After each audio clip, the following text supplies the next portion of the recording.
Soit.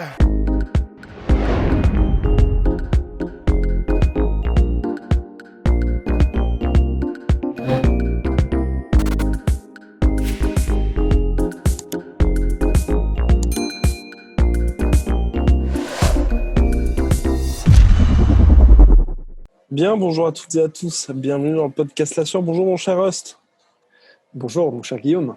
On va parler de Conor McGregor. Là, il semble que l'UFC ait compris les raisons de tous ces problèmes récents pour le Notorious. Tout simplement, il fallait lui trouver un combat. Et là, ça y est, miraculeusement, tout semble rentrer dans l'ordre. C'est assez quand même saisissant. On est passé de Conor McGregor est à la retraite, il se débrouille à on va lui trouver des trucs sympas pour 2021. Ouais, et c'est littéralement ce qu'a dit mot Dana White. On va lui trouver des trucs sympas pour 2021. C'est quand même extraordinaire. T'as vraiment l'impression que le mec, en fait, c'est un VIP, quoi. C'est-à-dire que c'est... Ouais...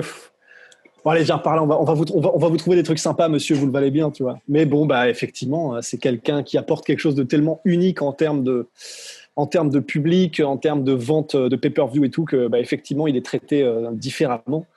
Mais voilà, bon, mais quand même 2021, ça fait loin quand même. Ça fait loin. Après, il a quand même dit early 2021, donc il pourrait très bien faire comme ce qu'il a fait le 18 janvier dernier, à savoir combattre lors du tout premier pay-per-view de l'année. Parce que mon cher Ross, on est en septembre. Ah, c'est vrai. 4 mois. Que 4 mois. Tu vois, potentiellement, il peut combattre dans 4 mois. Shit. Tu vois. Mon cerveau, il est resté bloqué en juillet. Là. Ok, oui, effectivement, c'est bientôt. Mais oui. 4 mois, c'est même très bientôt. Ben on sait qu'avec Rust, le Summer Body, c'est toute l'année, mais quand même. Alors, on va... Alors, donc pour Conor McGregor, là, en fait, moi, ce qui m'a un peu intrigué, d'ailleurs, Odi Attar, le manager de Conor McGregor, a confirmé le truc sympa. Qu'est-ce qu'ils veulent dire par truc sympa ? Moi, personnellement, là, par truc sympa, j'entends Masvidal, j'entends Nate Diaz, et j'entends un truc que j'ai pas du tout envie d'entendre. Peut-être un nouveau combat en boxe anglaise, mais parce que sinon, tu vois, ils auraient quand même... Je pense, tu vois, ils auraient quand même parlé de run vers le titre. T'aurais eu quelque chose parce que... Ça veut tellement rien dire, truc sympa, tu sais. Ça veut vraiment rien dire.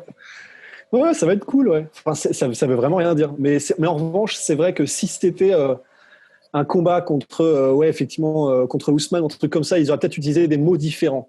Donc, très sympa. Alors là, si on part sur une bro-analyse, effectivement, je vois mal, même Masvidal, je vois mal ça être qualifié de truc sympa, tu vois.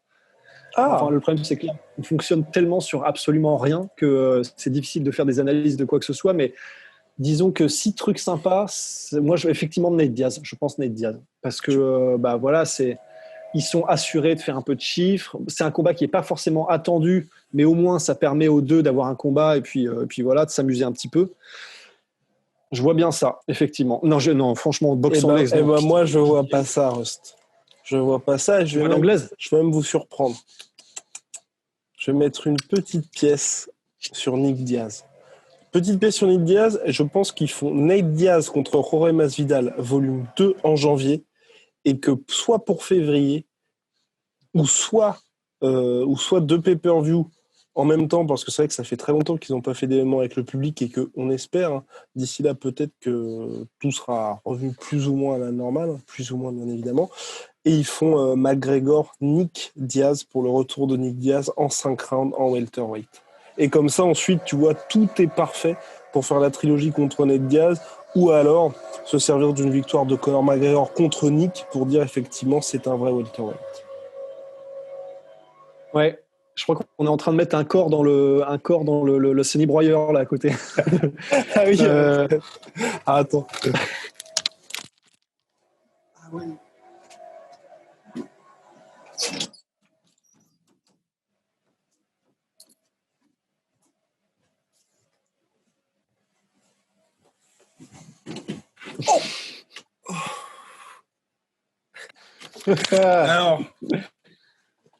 Alors, te revoilà assez vite. Revenons à nos moutons. Ouais, et ce serait énorme. Parce que c'est vrai que c'est quand même... Le calendrier, Ça ressemble quand même un petit peu à ça, quand même. C'est vrai que le retour de Nick Diaz, bon, ça paraîtrait très étrange que ce soit pile au moment où l'UFC trouve un combat à McGregor, quand même. Tiens. Mais c'est vrai que c'est très bien vu, j'y avais pas pensé, mais ça, c'est cool. Et moi, effectivement, ça, c'est un truc qui rentre dans Fun Fight. Ça rentre dans Fun Fight, et mine de rien, d'un point de vue, je veux dire, stratégique, c'est parfait pour l'UFC, parce que comme ça, la trilogie contre Nate Diaz, tu te l'ouvres. Si McGregor bat Nick Diaz, bah, tu peux refaire un combat chez les welterweight pour lui. Même si ensuite il veut, tu vois, retourner en lightweight, ça peut aussi passer, parce que Nick Diaz reste une superstar, et puis il a quand même un sacré CV. Non, pour moi, dans la catégorie fun, c'est ce qui marche, et c'est aussi le plus plausible, dans le sens où les combats en boxe anglaise, c'est quand même compliqué à organiser. C'est compliqué à organiser, et puis mine de rien, on va pas se mentir, n'importe quel combat en boxe anglaise pour Conor McGregor, il va le perdre, parce que c'est soit une revanche contre Floyd Mayweather, soit un combat contre Pacquiao, ou éventuellement, mais là aussi je les vois très mal faire ça, un combat contre Canelo Alvarez. Enfin, quoi qu'il arrive, ces trois-là démontrent Conor McGregor. Hein, mais ça intéresserait pas grand monde. Oui, c'est ça, ou Polyménalgie. Mais aujourd'hui, Polyménalgie, pour moi, à partir du moment où il a fait le combat en bare knuckle contre Artem Lobov, c'était terminé. Ah oui, c'était vrai, mais tu vois. Oui, t'as raison. Oui. Donc du coup, ça veut dire que forcément, McGregor va perdre, et je pense qu'aujourd'hui, il peut pas se permettre de perdre. Il pourra perdre à nouveau si soit il récupère la ceinture lightweight, soit, et quand je dis soit, c'est parce que peut-être que Khabib va prendre sa retraite et revenir, ou soit que McGregor, tu vois, il arrive à s'imposer contre Khabib Nurmagomedov lors d'une revanche. Enfin, en gros, qui gagne à nouveau cette crédibilité et légitimité sportive, où dans la tête des gens, c'est le meilleur combattant de MMA. Quand je dis le meilleur, bien évidemment, il y a John Jones, il y a ces mecs-là, mais quand Conor McGregor a affronté Floyd Mayweather, il était toujours, il n'était pas revenu contre Khabib, et il était porteur des 2 ceintures. Donc voilà, tu vas retrouver cette légitimité sportive et ensuite faire un combat où tu peux te permettre de perdre et de te faire complètement dépasser. Donc pour moi, c'est vrai que le combat contre Nick Diaz, c'est celui qui coche un peu toutes les cases. Enfin, il y a quand même une case qui ne coche pas, c'est la case de potentielle victoire. Parce que, on pourra dire ce qu'on veut. J'ai l'impression que c'est la phrase qu'on a le plus dit à propos de McGregor, mais on pourra dire ce qu'on veut à propos de McGregor. S'il prend Nick Diaz, respect quand même. Mais oui, c'est le pire match-up possible. Mais c'est pour ça que pour moi, c'est très bien ce combat-là. Parce que t'affrontes quand même un mec où tu sais que si tu t'imposes face à lui, tu ne coches pas toutes les cases, bien évidemment, du côté légitimité sportive, mais les gens vont dire d'accord, t'as battu un welterweight, et en plus, là, tu as battu un vrai welterweight. T'as pas affronté un mec qui a fait des combats, non, t'as affronté un gars qui, il y a quelques années, c'était la référence dans cette catégorie de poids. Ouais, mais les gens diront il n'a pas combattu depuis des années. Et puis en plus de ça, c'est à condition qu'il gagne, hein, parce que, en fait, moi le problème c'est que je le vois pas gagner, quoi. Moi je vois. Faut voir quel Nick Diaz. Oui. Non, moi je le vois gagner, mais ce que je veux dire, c'est que c'est quand même un combat sportivement, c'est intéressant. Et puis après, tu vois qui gagner? Ah, moi je vois Conor McGregor. Parce que moi je vois Nick Diaz en vrai. Ah ben moi, en vrai, moi je vois Conor McGregor. Et j'ai même envie de te dire, je vois Conor McGregor gagner par KO. Putain, la vache. Ouais, je vois Conor McGregor gagner par KO au 2e round. Waouh. Oh waouh.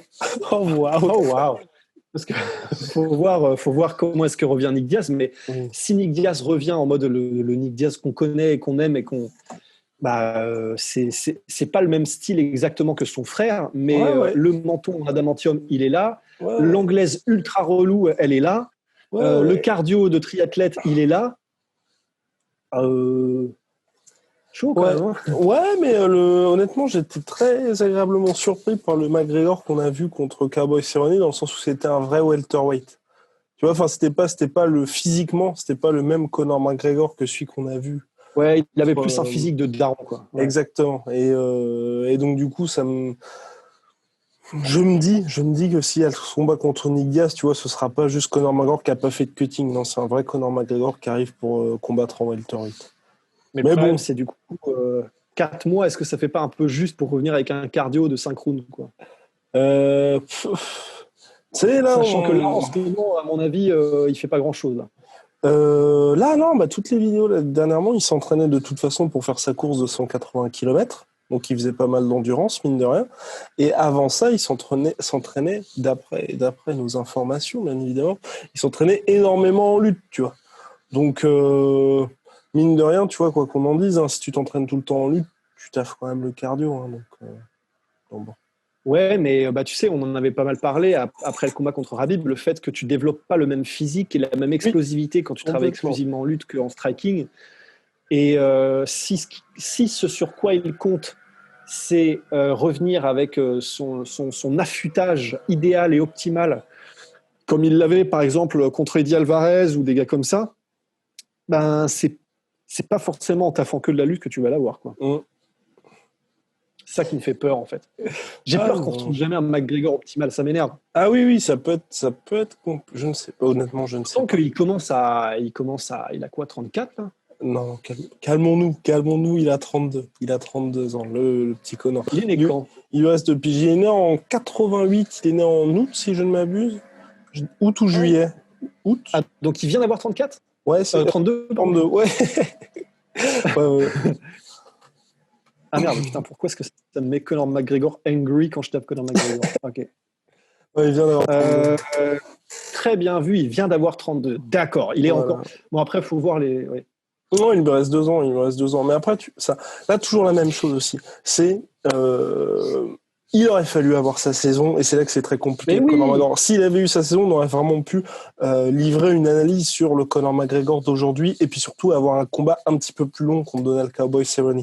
C'est ça le problème. Mais en tout cas, au regard de ce qu'on a vu, physiquement, Conor McGregor, il était bien là. C'est un Conor McGregor différent physiquement, et ne serait-ce que ça, tu vois. Moi, ça me fait dire aussi qu'il avait pris le truc sérieusement, dans le sens où tu es dans une catégorie supérieure, tu t'es adapté, et bon, ça me fait dire que c'était quand même intéressant, et c'est pour ça que là, mine de rien, s'il y a un combat contre Nick Diaz, on sait sur quoi lui va devoir travailler. Et en plus, comme tu l'as dit, hein, après ce qui s'est passé contre Nick Diaz, bon bah ça confirmerait ce côté conquérant que nous apprécions tant chez Conor McGregor. Ça c'est vrai, franchement, sans déconner. Là, de vous à nous, c'est quand même respect si jamais il prend Nick Diaz. Et le storytelling. Ouais, ça va être énorme. J'ai démonté le petit frère, à ton tour, viens par là, tu vois. Enfin, c'est énorme. Donc, non, après, il faut pas qu'il s'attaque au daron. Je vais te démonter sur 10 générations, mon pote. Ouais, non, mais en tout cas, c'est beau. Ce serait beau. Et franchement, pour un mec dont le style, c'est surtout de l'anglaise et un truc explosif, s'attaquer à Nick Diaz, et donc pour finir, voilà, il pourrait donc potentiellement y avoir cette fameuse saison de McGregor, mais décalée d'une année 2021. Pour moi, t'as ta fun stuff avec ce combat-là. Ensuite, tu vois comment se passe très clairement, à mon avis, tu vois le combat Masvidal-Diaz, et je pense que très clairement, tu peux faire McGregor prendre le vainqueur, tu vois. McGregor prend le vainqueur, et là, en fonction de ce qu'il y a eu chez les lightweight, parce que n'oubliez pas que McGregor, il est omnubilé par une seule chose, c'est la revanche face à Khabib Nurmagomedov. Donc si Georges Saint-Pierre revient effectivement, McGregor oublie ça. Donc il oublie ça, mais dans le même temps, tu vois, tu peux vraiment lui faire un truc où il développe sa carrière en welterweight, dans le sens où il fait ce combat contre Nick Diaz, en supposant qu'il gagne. Il gagne contre Nick Diaz, ensuite il fait le combat contre Masvidal, il gagne, mais là c'est un énorme si, là encore, il gagne contre Masvidal et il se retrouve quasiment dans un fauteuil pour avoir le title shot chez les welterweight. Et là aussi c'est très compliqué parce que c'est Kamaru Usman et voilà. Mais ce que je veux dire, c'est que tu peux, en l'espace de 2 combats, avoir un Conor McGregor en candidat assez sérieux pour le titre chez les welter. Ah oui, non, enfin disons... mathématiquement et avec la logique marchande de l'UFC, et là on peut pas leur en vouloir. Enfin, c'est ça. Si Nick Diaz, bon là, s'il avait le title shot sur une victoire sur Nick Diaz, d'accord, on serait pas content. S'il a le title shot sur une victoire de Masvidal, même si Masvidal sort lui-même d'une victoire contre Nick Diaz, qui ne lui garantirait pas théoriquement non plus un truc contre le title shot en welterweight, mais c'est quand même Masvidal. Bon. C'est quand même déjà, on commence à effectivement avoir quelque chose de solide au niveau d'un résumé. Après, il va falloir voir aussi comment est-ce qu'évolue la catégorie welterweight. Non, bien sûr. Parce que après, ça voudra dire qu'il passe devant Colby Covington, qui passe devant Leon Edwards et tout ça. Oui, mais ça, honnêtement, Dana White, et moi, si je suis à la place de Dana White, je fais ça. Voilà, mais mec, faites la queue. Parce que honnêtement, non, mais financièrement, tu vois, c'est un monde complètement différent. D'un côté, tu parles de Conor McGregor où tu sais qu'il te rapporte 100 millions de dollars. D'autre, tu as des gars qui t'en rapportent 25 millions. Et je suis d'accord avec vous, vous allez être complètement choqués par ça, mais l'UFC, c'est une entreprise et c'est une entreprise privée et ils ont besoin d'argent parce que WME et AMG, ils ont payé 4,4 milliards de dollars et là, aujourd'hui, il faut que l'argent rentre. Donc, vous avez beau vous dire, bah, c'est très bien, esprit martial et tout. L'esprit martial, entre 25 millions de dollars et 100 millions de dollars, bah, l'esprit martial, bah, vous faites un poster et deux tweets et c'est fini. Donc, franchement, moi, non, mais c'est vrai. Tu vois, tu vas faire deux, trois t-shirts floqués. Attends, oui. Voilà. Non, mais moi, je suis à 100% d'accord avec toi, mais il faut précisons que quand on dit l'esprit martial et tout ça, c'est parce que là, on parle plus des combattants en fait. On parle des mecs qui sont en costard cravate et qui font les affaires à côté. L'esprit martial, il est toujours là et les valeurs sont là et les gens droits qui ne pensent pas qu'à l'argent sont là. Mais c'est juste pas eux qui prennent les décisions. C'est pour ça qu'on dit ça. Oui, exactement. Oui, merci Ross. Parce que là, sinon, on se serait fait déglinguer. Là. Non, il a raison. C'est clair, oui, complètement. Non, mais c'est vrai, mais c'est important de préciser ça, et c'est pour ça que souvent, d'ailleurs, vous avez des mecs qui obtiennent des title shots, ou par exemple des CM Punk qui sont sur la main card, tout simplement parce que ça apporte beaucoup plus d'argent qu'un mec qui va peut-être avoir 20 victoires consécutives, mais qui n'a pas de fans derrière lui. Et pour finir, d'ailleurs, on vous conseille les vidéos de Morgan Charrière là-dessus, où Morgan, vous pouvez le voir, sa carrière a énormément évolué depuis que justement il est connu sur les réseaux sociaux. Et c'est triste à dire, mais une fois qu'il y a des gens qui vous regardent, bah, c'est tout de suite beaucoup plus simple pour vous. Et pour finir, pour Conor McGregor, moi j'ai envie de dire aussi, s'il y a ces 2 victoires, c'est bien évidemment des énormes si, les combats sont même pas prévus, tout ça. Mais il peut aussi très bien griller la priorité à tout le monde en lightweight. Et là aussi, il y aura énormément de critiques, mais c'est vrai que tu vois, t'enchaînes 2 victoires contre Nick Diaz et Jorge Masvidal, tu peux avoir le title shot en lightweight. Même si c'est dur, tu dis, je suis un lightweight naturel, et puis voilà. Oui, complètement. De toute façon, en fait, c'est ce que tu viens de dire, seulement appliqué à un autre scénario. Hein. Mais c'est qu'à partir du moment où il a prouvé sa crédibilité martiale et sportive, l'UFC n'aura pas à faire de trop grands écarts pour le mettre en lightweight au lieu de welterweight, il n'y a pas de souci. Exactement. Non, mais c'est pour ça. Et là, tout dernier point pour finir ce podcast, et c'est le point pour lequel vraiment, moi, j'ai mes yeux rivés là-dessus, mon cher Rust. C'est le prochain title shot chez les poids lourds. Parce que ce prochain title shot chez les poids lourds va vraiment déterminer la stratégie de l'UFC. Et là, vous allez pouvoir vous dire, OK, qu'est-ce que privilégie l'UFC cette prochaine décennie, grosso modo? Enfin, tant qu'il y a WME et AMG. Parce que on n'a plus aucune nouvelle de Francis Ngannou qui a le title shot contre Stipe Miocic. Pendant ce temps-là, Jon Jones, tranquillement, là, il est en train de prendre du poids, pépère, faire sa petite muscu. Plus le temps passe, plus je peux vous dire qu'on se rapproche d'un Jon Jones qui va lui griller la politesse. Donc voilà, moi je dis juste ça. Je place juste ça comme ça, sachant que, à mon avis, je pense que l'UFC, ils sont assez conscients, je pense, que s'ils font Ngannou Miocic, tu vois, Ngannou gagne, et donc du coup, tu te grilles un petit peu la carte Miocic. Alors que si tu te fais, donc ça te fait finalement un seul combat au lieu d'en faire 2 avec Jones Miocic dans un premier temps, et ensuite tu fais Jones Ngannou. Ouais. Et puis, faut voir comment tout ça se passe. Mais en plus de ça, ça c'est entre guillemets le business. Mais il y a moyen que, enfin disons, ce que je vais dire, c'est si l'UFC veut couper la priorité à Francis Ngannou, même si Dana White a clairement dit qu'il allait la donner à Francis, ils ont des moyens de le faire. Il n'y a pas de souci. Hein. Il suffit que, en gros, ils disent à Francis. Écoute, parce que Francis va demander probablement une certaine somme, enfin on imagine, ou en tout cas peut-être une modification de contrat, j'en sais rien. Il suffit que l'UFC dise par contre non, et non seulement ça, mais on ne te file pas de prix de pay-per-view, et en gros qu'ils lui mettent, tu sais, la version, la Prius, mais sans option, tu vois. Francis ne peut pas accepter, et du coup Dana White a juste à dire en public, on dirait que Francis ne veut pas le combat après tout, et puis rouler jeunesse pour Jon Jones. Enfin, je veux dire, c'est pas en dehors des possibilités que l'UFC fasse ça. C'est clair. Non, c'est... Voilà, donc en tout cas, voilà, gardez les yeux rivés là-dessus parce que ça peut être assez intéressant. Et faut vraiment et on finira là-dessus. Petit disclaimer, Pardon, je fais mon mea culpa sur le salaire de Dustin Poirier. Et là, je comprends vraiment pourquoi. Parce que c'est vrai que j'avais dit que le salaire qu'il demandait était complètement en dehors des réalités pour lui. Parce qu'effectivement, il avait touché 300 000 $ contre Dan Hooker. Et moi, je trouvais que il valait ces 300 000 $. En fait, il gagne 300 000 $ contre Dan Hooker parce qu'il y a sa prime de 150 000 à la victoire. Et donc, effectivement, les 150 000 en fixe, je trouve que 300 000, très très bien. 150 000, c'est vrai que c'est très chaud quand tu dis tu vas affronter Tony Ferguson, repartir avec 150 000 si tu perds. Ouais, non, effectivement, c'est pas possible. Enfin, voilà. Je sais pas quels sont les bonus quand tu es en main event, je sais pas s'il y en a, mais ouais, non, c'était compliqué quand même. Enfin, ouais, donc on comprend. Tout ça pour dire. Voilà, on comprend, Dustin. Big Shalata. Venom, moins 10% avec le code LASUEUR sur absolument tout Venom. Si vous voulez avoir autant de flow que Rust, avoir autant que Rust en mode Lomachenko, avoir autant de flow que lui, c'est avec sa fameuse balle qui s'appelle. Elle est géniale. Je sais même pas le nom. D'ailleurs, on va bientôt sortir une nouvelle vidéo sur les réseaux sociaux. Peut-être que vous l'avez déjà vu. Maintenant, Rust arrive à mettre les genoux et les coudes. Il est dangereux. En fait, non, mais c'est tellement jouissif. Et en plus, tu progresses à une vitesse qui est incroyable. Mais c'est surtout, là, du coup, en vrai, c'est tellement kiffant parce que tu travailles tout en même temps. Et déjà, au niveau de la coordination humaine, tu le sens, il y a une amélioration qui est assez rapide. Mais en plus, ce qui est trop kiffant, c'est que vraiment, il suffit que tu mettes très bas sur tes appuis et que tu fasses exprès de bouger un peu dans tous les sens pour vraiment travailler tes mouvements en même temps. Et franchement, c'est génial comme exercice. C'est vraiment mortel. Et là, du coup, on peut rajouter les coudes, les genoux.